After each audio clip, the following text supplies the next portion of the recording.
Βρίσκομαι σε ένα δίλημμα και δεν ξέρω τι να επιλέξω.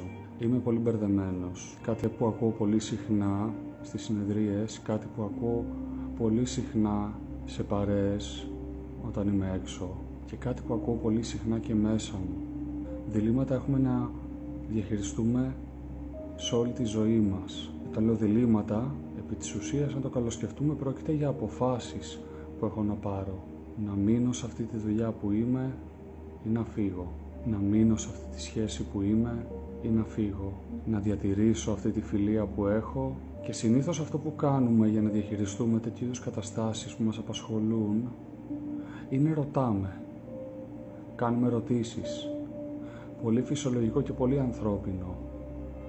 Ρωτάμε φίλους, γνωστούς, συγγενείς. Το συζητάμε, με άλλα λόγια, με ανθρώπους εμπιστοσύνης μας. Μπας και ακούσουμε κάτι το οποίο μπορεί να μας βοηθήσει.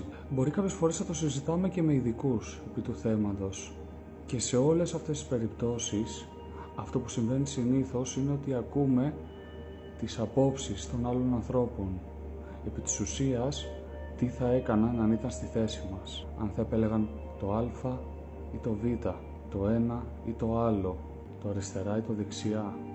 Και όλα αυτά είναι πολύ χρήσιμα να τα ακούμε. Κάτι όμως που είναι εξίσου χρήσιμο, αν όχι περισσότερο, είναι να κάνουμε μια πολύ ωραία ερώτηση στον εαυτό μας. Πώς νιώθει το σώμα μου αν επιλέξω το Α ή το Β, το ένα ή το άλλο. Πώς νιώθει το σώμα μου όντας σε αυτή τη σχέση, πώς νιώθει το σώμα μου παραμένοντας σε αυτή τη δουλειά, πώς νιώθει το σώμα μου διατηρώντας, υποστηρίζοντας την εκάστοτε φιλία.